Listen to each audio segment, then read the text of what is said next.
هزار رحمل گورا تبید شیخ بلا مصطفی بارزانی باب کردا اساس نما کردا و 12 سالی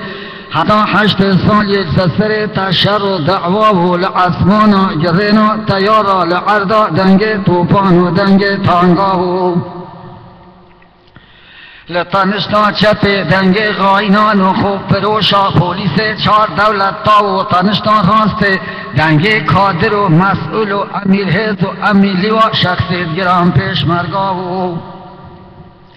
شویم روژ باب کردا جیت چول و صحرا و دوشگات عرض تنظیم و بالگیت دار و بره بن رازا و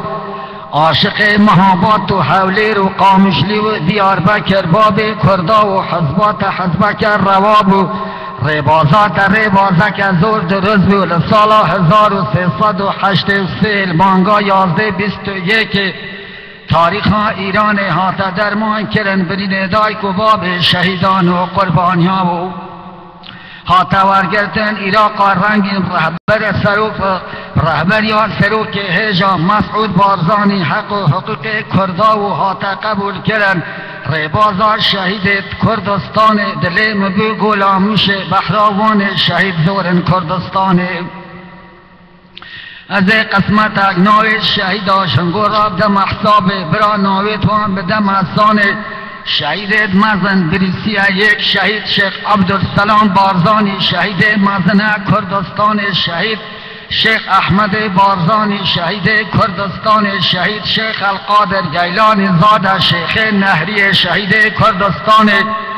شهید شیخ عبیدالله افندی شیخ شمزینا شهید کردستان شهید شیخ سعید پیران قربانی دیاربکر شهید کردستان شهید بدرالدین خان بک شهید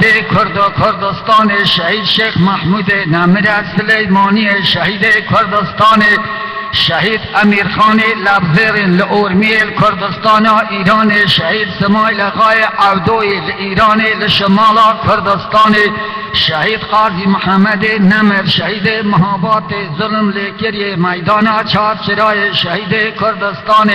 شهید شیخ ملا مصطفی بارزانی باب کردا اساسنامه کردستان شهید ادریس بارزانی شهید نمر همیشه ساغل کردستانی لگو فرمان برا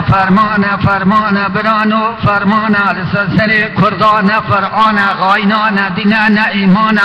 نیارا لما خنا کرن شارو باجر کچا و کولا نزاری کد ما کشت المسوطان منوار زوزان کشنا ما کرن جهاد ولا تلما کرن ویرانا شهید کرن سم درمان دانه اعدام کرن دانه حفظان و زندانه ریبرو سکرتریت کردانه بلا دشمن باش بزانه ملت کرد ملت قهرمانه میرینی دا انتحانه بداغه و ملت که به حق و به حقوق به خدانه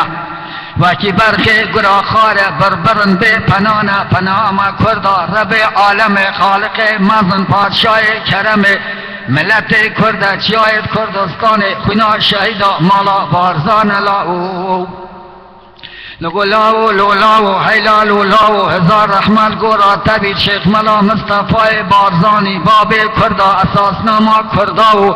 12 سالی حتی 8 سالی سسر تشر و دعوا و لعصمانا گرینا تیارا لعردا دنگ توفان و دنگ تانگا و لاو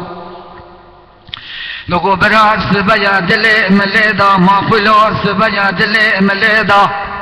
روش حالات و دنیا رو ناهب و شوق لیدا قاضی محمد نمر شیخ ملا مصطفی بارزانی رونشتن دفترا کردستان دا لشار کرد پرورم حابات دا دا حال گفتگو و جلسه دا خمه کردستان کولین کمارا 11 مانگی تعیین کرن پاید کردستان گریدان رساله 1324 خود اقرا کرد مالا شاه عجم لتهران زنگا خطر لیدا پشتوانیا طوفان و تانگان و تیارا ارتشاخ و اخست ریدا شاری کد پروره کمارا 11 مانگی دشمنا اخست محاصره دا قاضی محمد نمر پرچم کردستان حلق تحویل دست جرن السروک ملا مصطفی بارزانی دا بو خاطر مصلحتا کرد و کردستان خود تحویل دست دشمن و بیگانا دا دشمنا دست قاضی گرتول کلمچه دا برن میدانا چار چراه بنا مردی شهید کرن داره دان هر چار پارچه کردستان هان نرش بوش کرن تازیا قاضی که تته دا سه شو سه روژا تازی بر دوام به روژا چاره تازی خلاص به سروک بارزانی باب کردا پیام لیدا گلی کادر و مسئول و امیرهز و امیلی و باب مراب ناموسد سر پیدا شمی و تازی و مفایده ناکت کردستان دا هزاران شهید و قربانی مویدانت و رکه دا کاروان شهیدا گلدر جامد راوستان نوبت دا سند بخینن بریار بدن نهیلن بنوید ریبازا شهید کردستان نهیلن بنوید ریبازا شهید کردستان نهیلن خالی بید سنگرا شهید کردستان تدا از مزگینی دا مهنگو برخی من انشالله پزیاتی دیوارگرین حقی کرد و کردستان سازمان ملل بین المللیه دا چارچو قانون دالا لگو لاو لولاو حیلا لولاو لاو لولاو حیلا لولاو سبایا سرو بارزانی باب کردا لسکر و لزان دیا پرچم کردستان دست راست هل گرتیا رشار محابات درکت پشتا خدا آودان بره خدا چولت چیا پنصد پیشمرگت کردستان خوف پیدا کرندان دیا پیشمرگات گوته سرو بارزانی باب کردا قاضی اعدام کرن بچاره مچیا دگو برخی من دشمناوی تنطو پتانگ و تیار پاره و دینار ما کردای های ملت کرد جاید کردستان خدا اک پناوی ربی اهدا خود سجان بارزانی کتبید و خطه دا یانده ما گرتن یانده ما کشتن دوی رکه دا یانده ورگرم حقوق کردال سازمان ملل بین المللیه ده چارچوه قانون دا لاو لولاو حیلا لولاو هزار رحمل گورات تبید شیخ ملا مصطفی بارزانی باب کردا اساس ناما کرداو